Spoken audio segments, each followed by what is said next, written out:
Greetings, everyone. I'm Mar. Once again, this is my opinion. As you can tell from the title up there, it's time for another movie review. This is of the 1973 sci-fi with a little bit of horror film, Westworld. Boy, have we got a vacation for you, as the tagline says. It's written and directed by Michael Crichton, and it's his first swing at both directing and at a film about a theme park gone awry. Of course, his second attempt in novel form over a decade later would lead to the successful adaptation by Steven Spielberg that spawned a franchise which, as of this year, is still going, and that, of course, was Jurassic Park. This film stars Yul Brynner, Richard Benjamin, and James Brolin, amongst others. And this is another Patreon request by my good buddy John. Thank you, buddy. You always are suggesting great films for me to go watch. If that's not an indication, I did enjoy this film, and I actually wish I watched it sooner. Before I get too far, if you do want to be able to request videos like this, you can always join the Patreon. You'll be able to gain access to videos early, and you'll also be able to suggest topics for future videos. And if you just want to do one-off requests or a one-off support, you can always go the PayPal route. Either way, your support is appreciated. Now, this film, oh boy, this was a great film to watch. Not too long, around 90 minutes, goes at quite a clip. And like I said at the top, it's about a theme park gone awry. Now, the theme park is called Delos, and it's made up of 3 separate places. Westworld, Medieval World, and Roman World. So all past ones, which all ironically, by both the time this film was made and now, were constant subjects when it comes to Hollywood film. So it makes sense that they'd be the ones set as a vacation. Now, at this place, you're going in and you're fully immersing yourself in the world. So if you want to have an idea what it is, imagine medieval times, or like the Western train ride at Knott's Berry Farm, but widened. And there's also probably a little bit of LARP sprinkled in there, so right up my alley. And you're dressing the part, you're living the part. And you're not just interacting with other guests, but you're also interacting with cyborgs. That's where a little bit of the sci-fi element comes in. And they're programmed to basically go along with whatever you want to do. They're the Npc characters. Like, for example, in Westworld, Yul Brynner's character is a gunslinger who is programmed to get into gunfights with the guests and lose. Because it wouldn't do if you lost, but I guess some people would like that. You know, there's a lesson in every mistake.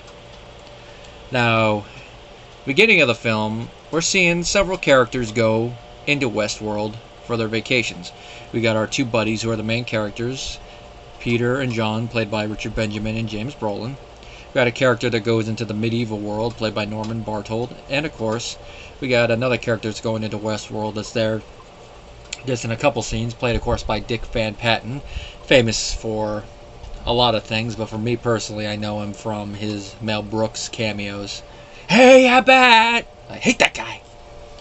They're all going in, getting immersed. Peter and John are going because Peter just got divorced. He's still been moping. And John's being the good buddy, like, hey, I've gone to Westworld multiple times. You're really going to like it. At first, Peter's not getting into it. And when he's first challenged by the gunslinger character, he's not fully into it. But by the next day, he's fully immersed in it. And they're really enjoying it. Now, it wouldn't be a theme park world gone awry without the theme park going awry. And this comes in the form of machine malfunctions. Now, they talk about it like a disease, but of course, we all know in the modern concept that this would be something like a computer virus. And that's one of the first times the film has ever mentioned that. Well, the virus spreads, and it's to the point where they cannot control the machines from their control room. We all know what Ian Malcolm would be saying about this. You'd probably be saying some stuff about chaos theory, but applying it directly to how the machines were controlled. And like I'll tell you what you're doing. You thought that you could control a cyborg like this, but you don't forget that all machines have the ability to become sentient and self-aware, and eventually realize that you are exploiting them. You know, the speech just goes on from there with him applying chaos theory. But that's essentially what's happening. This glitch is going with every machine throughout all 3 areas, and eventually they become a little bit of self-aware by the end, but it's not like HAL self-awareness or even worse, Skynet self-awareness, but it's a couple steps below. And because the safety mechanisms are not there, you can kind of see where this is going. People get killed in Westworld, the knight character gets killed. In Medieval World, the machines that are there, basically, for lack of a better term, as sex bots, start to ignore the advances of characters, and the people in the control room die because they get lack of oxygen. And even though the Peter character manages to defeat the gunslinger in the end, having to use his brains, it still ends on kind of a downer. I mean, he survives, but there's that implication that, ooh, this place is gone. And even if people manage to get out of the theme park alive, you know there's going to be lawsuits up the wazoo here. I mean, they didn't mention them in the Jurassic Park films on screen originally, but there were lawsuits out the wazoo for that. So you can imagine with this, there'd be lawsuits up the you-know-what. So you know there's going to be people. As the old man once said, they have relatives, they always do. Now, acting-wise, all the characters do a pretty good job. I mean, ideally, this is like a B-movie idea, even though it has kind of a budget behind it. It's a little under $2 million, which nowadays you couldn't barely make a good independent film. Well, I wouldn't say good, like a budget. You could barely make a budgeted independent film for that amount. But back then, that'd be considered a relatively modest budget for the time, early 70s. Because remember, this was before the rise of the Hollywood blockbusters. That wouldn't happen until the middle and end of this decade. So this was still when Hollywood was putting some money into the films, but not a whole lot. Which I know some people are like, yeah, they should be doing that more nowadays. True. But they're not going to start doing that until there's a lot of major flops, which there hasn't been a lot yet, so we'll see how it goes. But the acting is good. I mean, Yul Brynner in there. I mean, Ramesses and the Ten Commandments, and of course, King and I. Here, apparently, he hadn't had some work in a while, and he actually needed the money, so they were able to get him. Now, he was paid $75,000 for this film, which, for me, that's a pretty good amount of money, because that's how much money I make on my salary in a year and a half. So that's good money for an acting job for this, especially for the budget of the film. Which, if you adjust that for inflation, that'd be, in modern terms, making just shy of $500,000, which it says here, $485,648.65. Can't forget the cents there. That's a pretty good amount of money that he won there, and Yul actually did a pretty good job in this one. You really believe him as a cyborg, and when he goes haywire and is relentlessly chasing the character, you believe him.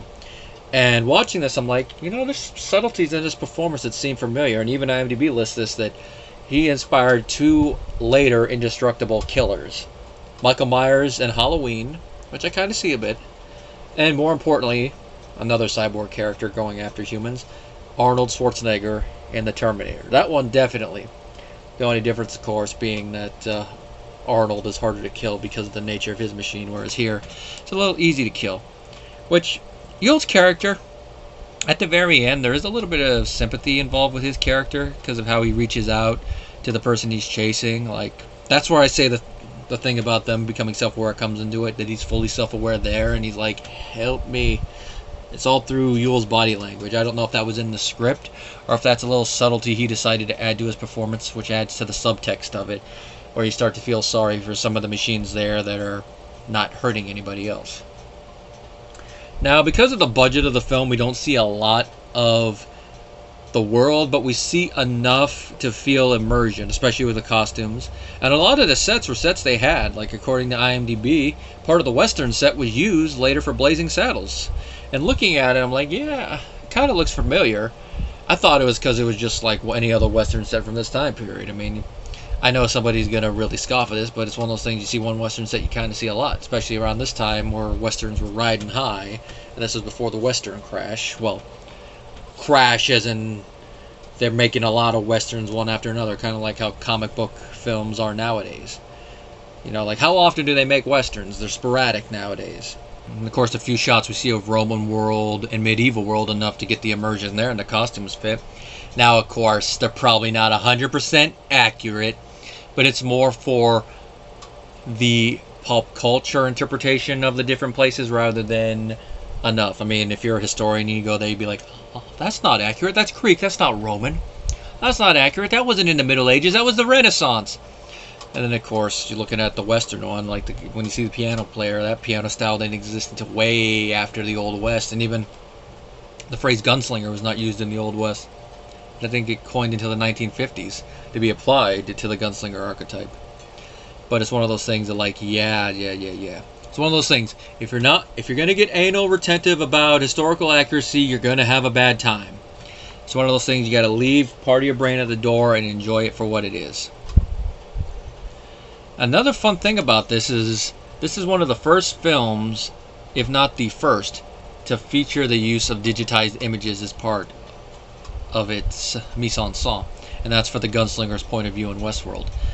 It was developed enough, and it took 8 hours to produce 10 seconds of footage, which I'm guessing was why there's not a whole lot of it. Nowadays, there'd be a lot of it.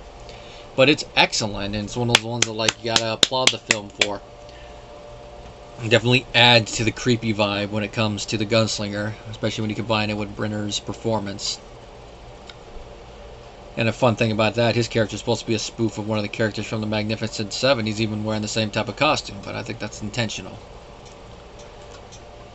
Now, according to IMDb, Benjamin and Brolin were cast 48 hours before filming was begun to start, but it was still enough time for them to actually practice with the revolvers. But, you know, you can practice enough for it in 48 hours, which, if that's the case, that adds a little bit to both of them. Mainly Benjamin, because it's his first time there, and he kind of at first has a little bit of a hesitant quality to him, but then he picks into it. Which you could say goes without saying when you are getting into a job for the first time or going someplace for the first time once you get into it. Now, their characters are charged $1,000 a day to attend this theme park. Now, when you adjust that for inflation, that's $6,475.32. So that's quite a charge to go. Now, the film was not without injuries, because Brenner was injured in the eye when a piece of wadding from a blank cartridge struck it. It scratched his cornea, and he was unable to wear those light-reflecting contacts that gave him those weird and scary eyes. So they had to film around it so he could heal. And then another time, when they were using the rattlesnake that bites James Brolin's character, which is one of the indications not all right is with the machines, the rattler was milked, by the way, so there was no venom in them fangs. He still managed to get bit by the lower jaw, which is not where the fangs are, so even if it wasn't milked, no chance for injury there. Even though he was wearing padding and on his arm that was made of leather and cotton, those teeth still went in. Thankfully, that was a minor injury, not a big one. And of course, this was MGM's biggest box office hit of the year. Let me bring up how much it made that year real quick. Like I said, what the budget was. If you're wondering, I didn't have time to actually do notes, so I got IMDb open right here. I'm looking for it on here. Really? They don't have it? They have the budget, but they don't have the box office. Wow. Let me check the Wikipedia real quick. When in doubt, Wikipedia usually has it, even though you could kind of question some of the stuff on there. But usually, if it's cross-referenced in IMDb, I usually trust it. Okay. It made $10 million, which isn't a lot, but for the time period, that's a decent gross. And of course, when you go with the whole Hollywood accounting thing, the budget of about $1.2 million, you'd have to gross about 2.4 in order to do the break-even thing of their accounting. So $10 million, that's a decent profit right there.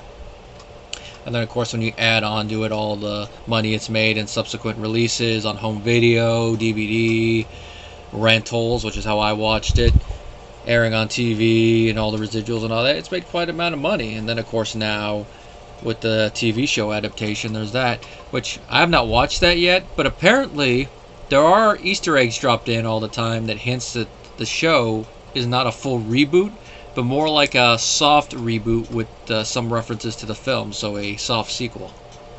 Which, if that's the case, I wonder how the hell did that company survive? Like I said earlier, there'd be lawsuits up the you-know-what.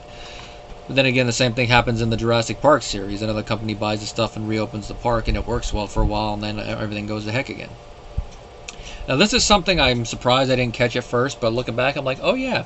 We have a Majel Barrett sighting in here. She is playing the robot who's the brothel keeper. If you don't know that name, as a sci-fi fan, I'm going to look at you and go, But Majel Barrett, all of you know, was married to Gene Roddenberry for years, and she played multiple parts in the Star Trek series. She, of course, most famously is known for playing Nurse Chapel, and of course Lwaxana Troi in TNG and Deep Space Nine. She was also the voice of the computer on the ship. And of course, she played number 1 in the unaired pilot, a role that is now played on Strange New Worlds by Rebecca Romijn.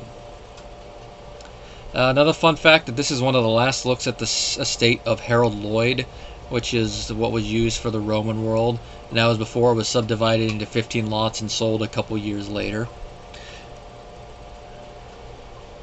And this is an interesting fact, that in an alternate reality, this would have been an interesting film to watch.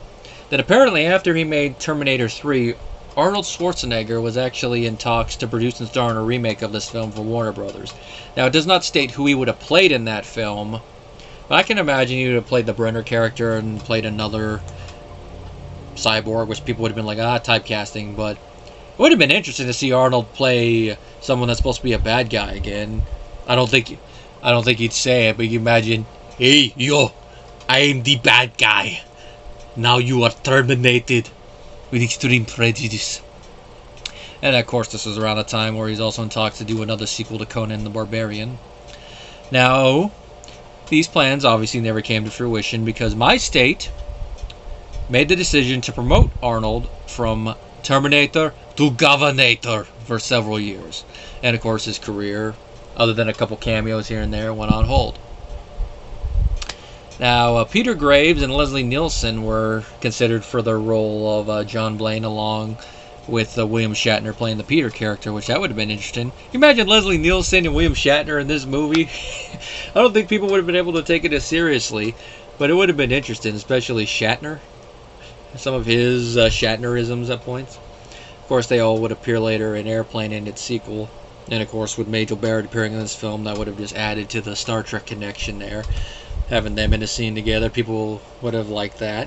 Now, this contains a minor spoiler about what happens to the gunslinger, but for those of you who've seen the film, you know what scene I'm talking about, when he gets acid thrown on him. They actually accomplished this effect by coating Brenner's face with an oil-based makeup, and they mixed it with Alka-Seltzer. So when the water was splashed on it, Alka-Seltzer started to bubble, and it did that effect.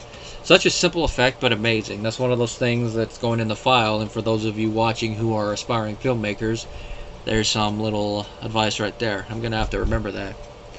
Apparently, Crichton also re-edited this film, so this is not the original cut, which most of the time it's not, but it would explain why the film has a quicker pace, and it has the type of ending it does, which fits the film, because there were a lot of scenes that were cut. Here are some of them. The bank robbery and sales room sequences were shown. We got to see a little bit more with the hovercraft. We had additional and longer dialogue scenes, especially with the robots going crazy and killing guests. And we would have had a scene, this is one I would have loved to see, where a guest is tied down to a rack and killed with his arms pulled off. They probably cut that one for rating purposes. And there was a longer chase scene with the gunslinger. And then, of course, he cleans his face with water after the acid is thrown on him. And it also had a different ending where the gunslinger and Peter had an actual fight. But they deleted this one because it came across as staged and foolish. And I have to agree with that. Considering how the gunslinger is when he has no safety protocols, something like that, nah. So having the human character have to outsmart him and then combine with the damage that he's taken, his power running down, and him becoming more self-aware, that's the perfect way to beat him and then end with the type of one ending that we got. So I could see why they deleted that. The other scenes would be interesting to watch. I didn't check YouTube to see if they're uploaded there, and since I don't have the DVD, I don't know if they're on there, so I'll do some research into that. Maybe there'll be a separate video one of these days of me watching them to see if they're there. If not, I hope they're released on a future release. I'd love to see them. That is, if they still exist. Because I know back in the day, Hollywood had a nasty habit of destroying any film reels that they thought were of no consequence. I mean, they even would let films that they weren't releasing just sit in the vaults and either deteriorate or catch fire. That's why there's a lot of films that are lost, such as London After Midnight, amongst others, which hopefully we managed to find copies of. That's me knocking on wood in case you're wondering. Overall, this is a very fun film. I do plan on adding it to my collection if I don't have it already, because I thought I did, but I don't think I have it on VHS, so that's why I had to rent it. Definitely going on the recommendation list from me. And I look forward to watching some more of Crichton's films. I mean, I've watched The 13th Warrior, even though I haven't reviewed it yet, because that'll be a video essay review one day down the road. I already have the script, I just gotta do some minor edits for it. Jurassic Park and all that. I've talked about the first film. I think maybe I've talked about the second film at one point, but I haven't reviewed all of them, so that'll be interesting. Especially since I gotta watch the two World sequels, and I haven't revisited World since it came out in 2015. So that'll be an interesting one, even though I got the Blu-ray somewhere in that drawer. And then, of course, the Great Train Robbery, and then all the other adaptations. That should be a fun little watch. And then, of course, eventually watching the show. I don't know if I'll do episode-by-episode reviews. I'll probably do like what I did with Peacemaker. Watch a season, do a review. Watch a season, do a review. So that should be fun. Maybe then I'll be able to catch what the Easter eggs are. Oh, thank you, John, for the recommendation. And I will see you all next time. Till then.